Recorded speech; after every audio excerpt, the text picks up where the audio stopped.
এক ছিল উকুনে বুড়ি। তার মাথায় ছিল ভীষণ উকুন। সে যখন তার বুড়ো স্বামীকে ভাত দিতে যেত তখন ঝড় ঝড় করে উকুন পড়ত তার পাতে। এই কি আবার উকুন?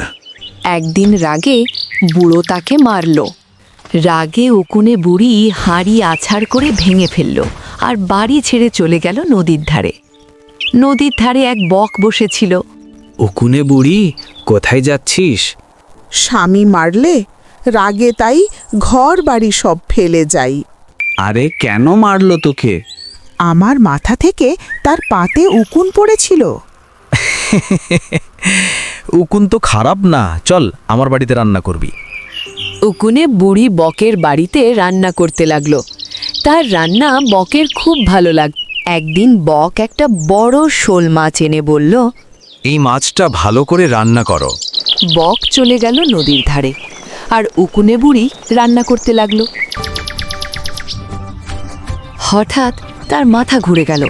ধপ! সে কড়াইয়ের মধ্যে পড়ে পুড়ে মারা গেল।